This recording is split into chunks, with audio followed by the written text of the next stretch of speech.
Good morning, everybody, and welcome to the new vlog. It is a new day here at the new house. We are continuing nailing in all our nails from our crown molding and from the tack strips. So we're doing all that. We're getting ready to primer, so we're gonna primer the walls today. Once all of the floating and taping is done, we'll do another coat of primer on the new drywall. That way it'll be a clean surface for us to paint on. Yes, so today is primer day. But we also just had some inspections done. Our HVAC ref has passed, so now we are good to go. We just gotta wait for electric this afternoon. Fingers crossed that that all passes and we will have lights on in the house. And later today I get to go to IKEA with the mom, so I'm gonna sneak away and get some shopping. There's only a couple of things that we want to pick up. Yeah. But anyways, let's get to work.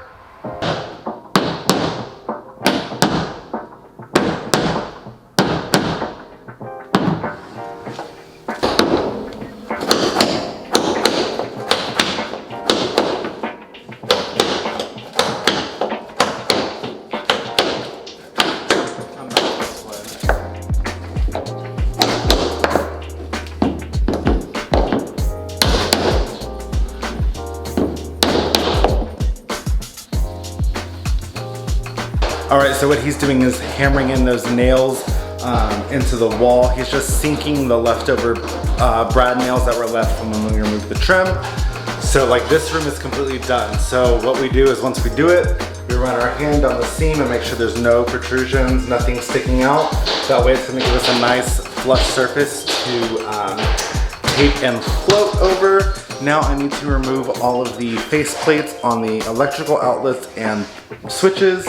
And then these nasty plastic door stops, I'm going to remove those because we bought some really nice floor mount matte black door stops. So these are coming off, and then all of the face plates.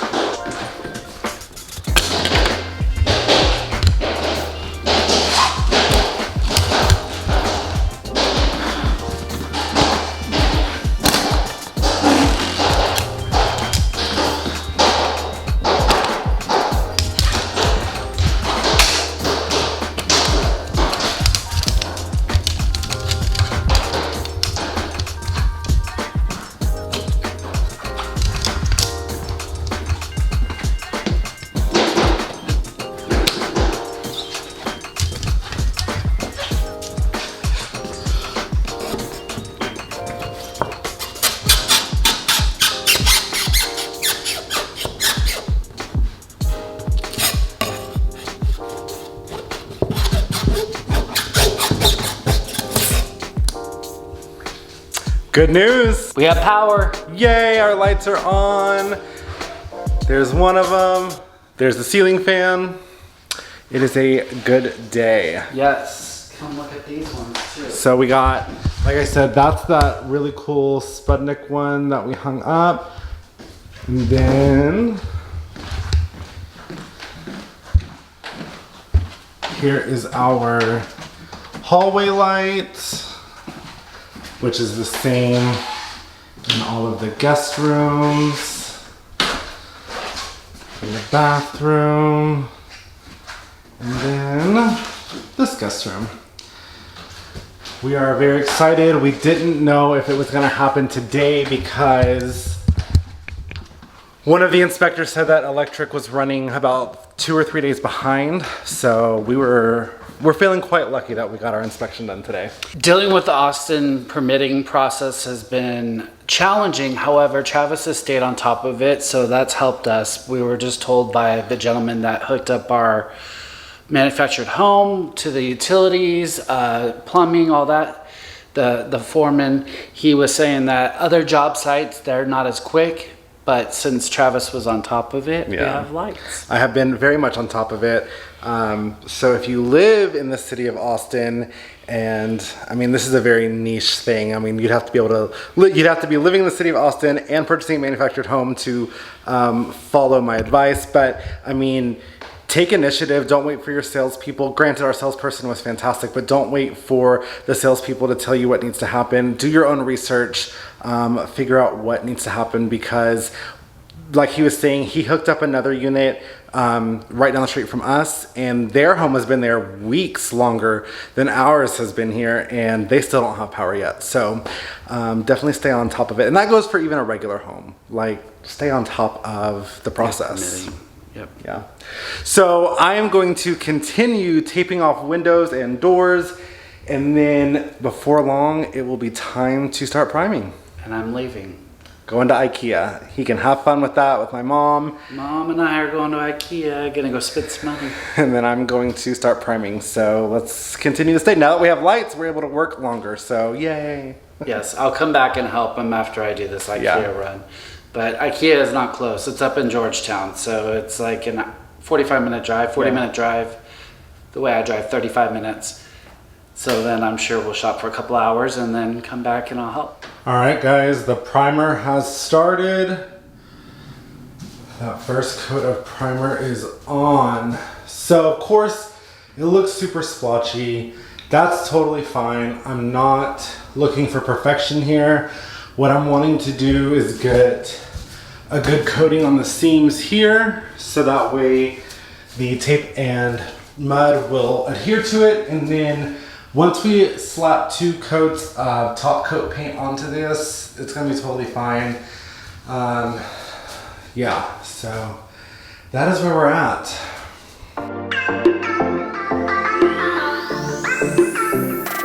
All right, the progress is slow, but the progress is happening. So I've got up to this point primed, not this side, just this side. And then all of this, the laundry area, this bedroom that you already saw, and then this bedroom here is done and primed. I am exhausted, but I am not close to being done. Ryan is driving back towards Austin right now from IKEA, so I'm sure he'll come help me out, but actually I'm almost out of primer, so there's not a whole lot much more I can do tonight, unfortunately. I just thought of that. Well, I mean, it's gonna force me to be done for the night, so I'm going to work as long as I have paint. So I will check in with y'all in a little bit.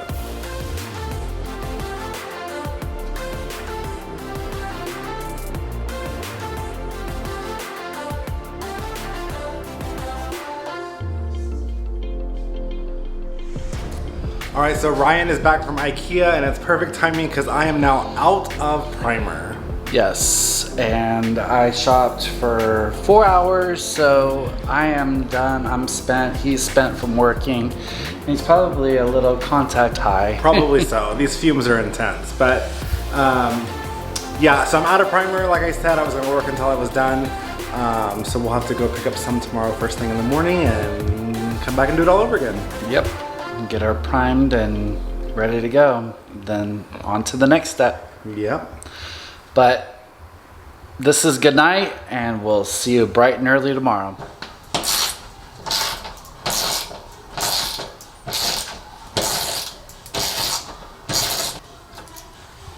So that's the last of the closet for our master closet.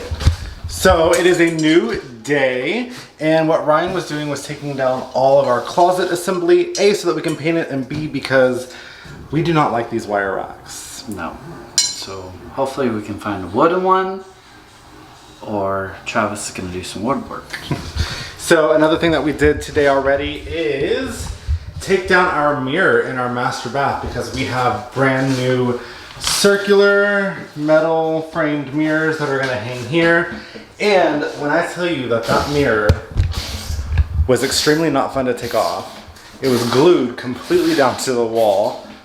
Luckily, our new mirror is going to pretty much cover all of this. I will mud over some of the exposed areas, but most of it's going to be covered, so we're not too worried about it. We'll show you our process. I think he got it off of YouTube, how to heat up the glue, because it's glued on. So we used the blow dryer, we used a couple of metal tools to kind of pry it off the wall. Yeah, we luckily got it down without it cracking, actually. Now the one in the guest bathroom, Ryan took a quick stab at seeing how stuck on that mirror was, and it did crack. So we're gonna do it the correct way. Once he's done with this, we're gonna go take that one off because we need to be able to prime and paint the bathrooms. So I got the shower all taped up, ready to go. Our new fixtures we're gonna cover in like masking paper so that we don't have any like overspray fall onto our new fixtures. Also, we have a frame from his grandmother that the glass broke in our past move, so we haven't even hung it up in 3 years. A mirror, yeah. So we tried to save the mirror from this bathroom so we could try to put it in that frame so we can hang it up in the house to pay homage to his grandma. Yeah, we'll have to go get it cut from like a glass cutter, but it shouldn't be a problem at all. So that's what we're working on now. I just finished taping off the guest bath area. It is interesting in here. Oh, also, so we had our plumber come back out and fix a small leak that was happening underneath the home. So he's been here. We had Spectrum come out and hook up our Wi-Fi modem. So whenever we're ready to hook up our new mesh Wi-Fi system, everything is in place for that. So here's where we're at now. So the bathtub is all masked up. The switch has been taped. I still need to remove the GFCIs and tape those up.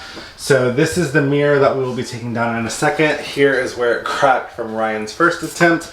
But yeah, it'll come down. And then once that is down, this will be ready to prime as well. But now in the daylight, here is the priming. Of course, primer never looks pretty. You can see every single brush mark and inconsistency, but that's totally fine. Once I'm done doing this, I'm gonna go in and fill in all of the big seams with some thicker drywall compound, let that dry overnight, and then I get to start taping and floating these walls tomorrow.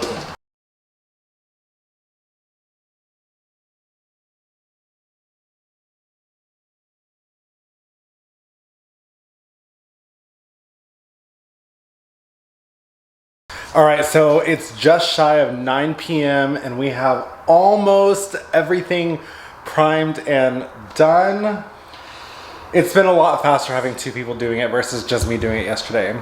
Yeah, we finished the living room, the kitchen area, the master bedroom, and I'm working on the master bath. He did the guest bathroom.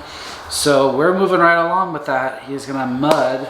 I'm gonna start filling in all of the wider gaps with some compound right now while he's finishing up the bathroom, but take a look and see what it looks like.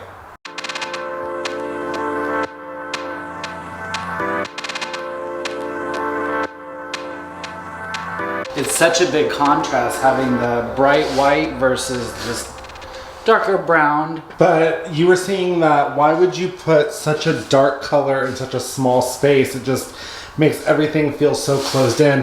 Granted, we're not keeping it white, but it's gonna be a light gray. It's gonna be really nice, bright and open.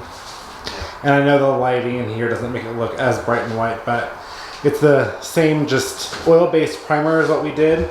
Because there is wallpaper over these wall boards, we wanted to do an oil-based paint to kind of seal everything down, and it'll accept a really nice coat of paint on it. All right, so this is just joint compound straight out of the bucket. Normally, if I were going to be doing taping and floating, I would water it down just a little bit, but because I'm filling seams, I want to have it as thick as I can, so that way it sets up nicely. Okay, so right here, there's about a 1/2 inch gap between the drywall boards. So I'm going to put a corner in, but I want to fill up this gap a little bit. So I'm taking some joint compound and I'm just slapping it in that hole, and I'm working all the way down.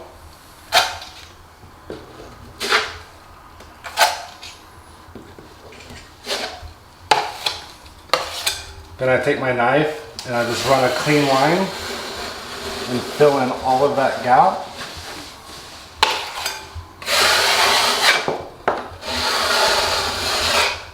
I get a nice smooth surface. I see a hole here.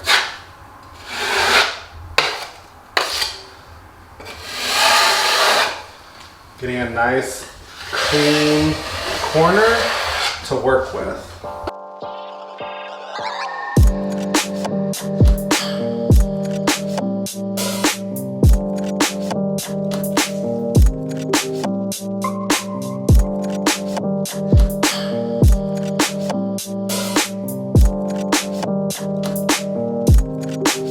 so what I'm finding in a lot of places is, I mean, this home, it's a manufactured home. It was driven here. So stuff's gonna be off-centered. Yes, it's leveled, it's very nice. So I'm filling up the seams, but also while I'm doing it, you'll notice that there's way more compound on the left side of the joint than there is on the right side. That's because this left panel sits a little bit more recessed than this panel. So there's a little bit of a gap. I can't see it under normal circumstances, but doing this, it lets me know that it's having to fill up right there with compound to make it a flush, even surface. So I'm kind of killing two birds with one stone, filling gaps and kind of leveling out that wall, which is just going to be even easier when I go to float it. And that's also going to convey if you end up with a manufactured home, or let's say you're renovating an older home that's been sitting on its foundation for 10, 15 years, a home is going to settle. So it's not uncommon to find, but I'm finding a lot of it, but I'm correcting it, and that's fine.